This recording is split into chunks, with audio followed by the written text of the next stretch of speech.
Hey, it's Coach Robert. The Traxler Trap has one of the easiest refutations in all of chess. It's really just one short forced line. So here we go. Let's see how quickly we can get this over with so you never have to worry about it ever again. So the fried liver attack is the opening from which the Traxler Trap stems. After knight f6, it's pretty common for players with white, especially in the scholastic tournaments, to play knight g5. And it's commonly believed that this opening is not legitimate and that there should be a refutation for white's play. But with precise play, white should be at least equal. I still think that this opening for white is impractical, and I'll get into that in a second. But let's say that you're playing it and you want to keep playing it because you like the attacking kind of chess that you get from it. All the pressure on f7, the demand on black to know some theory and play precisely. It gives you a practical edge in at least in certain rating brackets. So you're going to play it, right?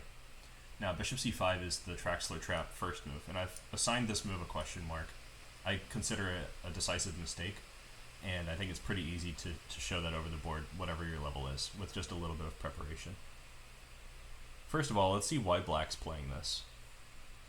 What white would really like is to see this kind of play. d5, a trade on d5, and then a sacrifice on f7. This is the kind of thing that is hard to find over the board, but since this has been played for about 400 years, it's so well known that people can generally figure it out by seeing some example games. After they take the knight, and all this is pretty much forced from the moment that knight takes d5 happens. Sorry, knight takes d5. After queen f3, king e6 is forced in order to not lose the knight, but then their king's stuck in the center of the board, and their knight on d5 is not very well placed, and so white has long-term play for their sacrificed piece. After knight c3, knight b4 is pretty much forced. If you play knight e7, then d4 is very strong for white. You can check that out. It's not the topic of this video. I'm just showing as a little bit of bonus material. And after knight b4, a move like castling or d4 is what white really wants. So players with black are looking to get the same kind of position here, but they want to bring the attack to white's king. So they're hoping to entice white into playing in this aggressive swashbuckling style, but end up with their king on the hook instead. So that's why they play a move in the similar spirit to knight g5, which is bishop c5 here. And the idea is pretty simple. If you take on f7 with the knight, which I consider this a mistake even though you're not technically losing as white, they can sacrifice now on f2 and start their own attack against your king. Now the knight is involved, and they're going to bring the queen probably through h4 to create some attack against not just the king on wherever it ends up being, but also the bishop on c4. Sometimes the knight will invade through d4. It all depends on how white responds here. And I think this position is not that interesting. In fact, I don't even know the theory for what happens after knight takes e4, because I don't need to, because there's a refutation that avoids all of the complications and checkmating ideas. All I know is that white has pretty much a forced draw after knight takes e4. So even if you went into that, you'd be fine, but you have to know a lot of theory. My recommendation is that you play, instead of knight takes f7, which leads to black getting the kind of attack that they want, you should play bishop takes f7 with check.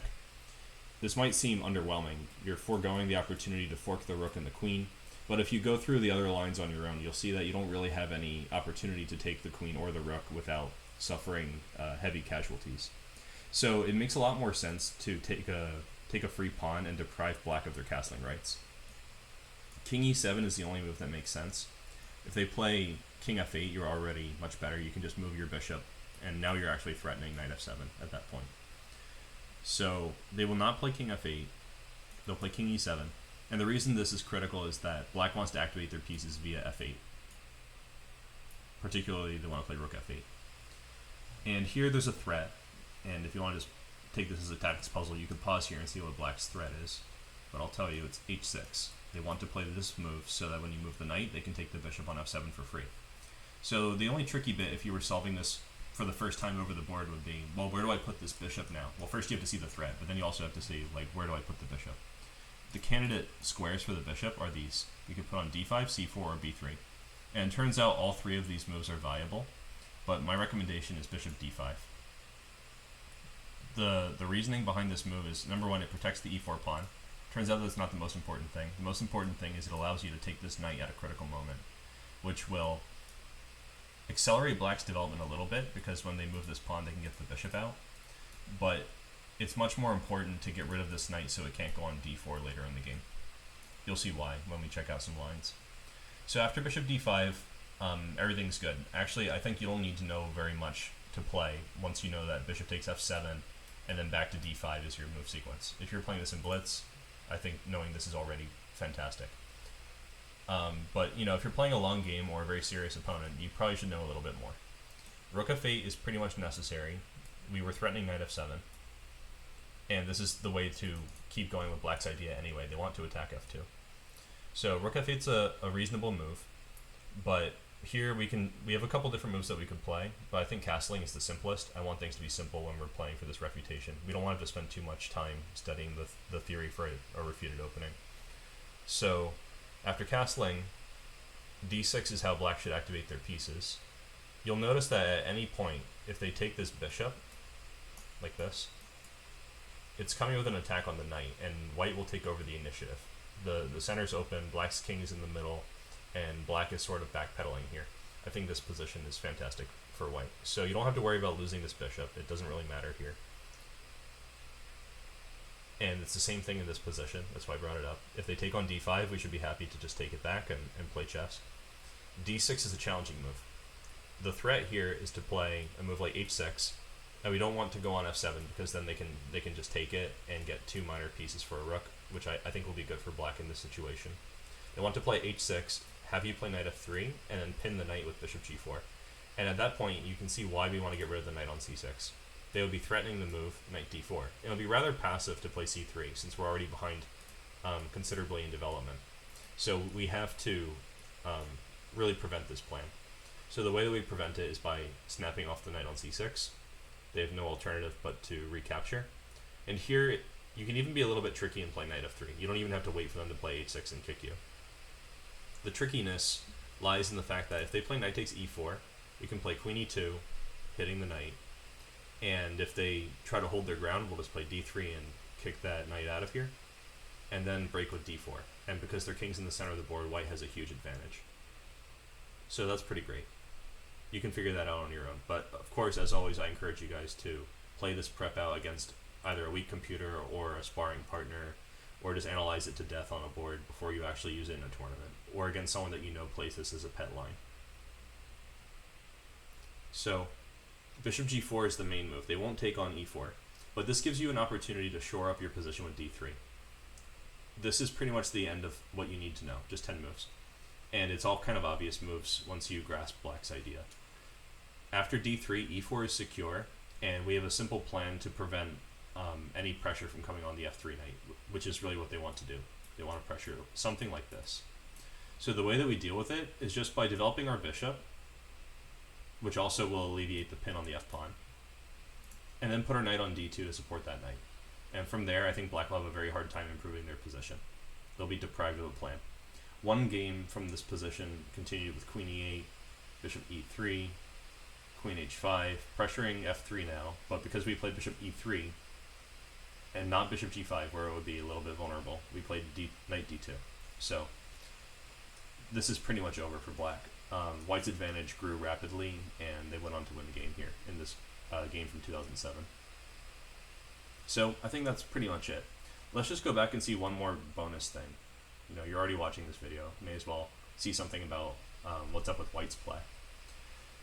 The fried liver attack is a little bit dubious, but not because white is at a disadvantage in their knight sacrifice.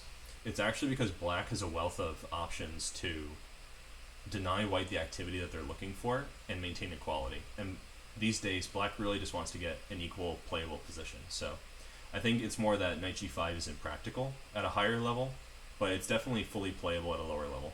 Of course, players at lower levels are getting better prepared these days, so it might not be totally viable forever. But just a sample line for why people are not choosing knight g5 with white that much these days.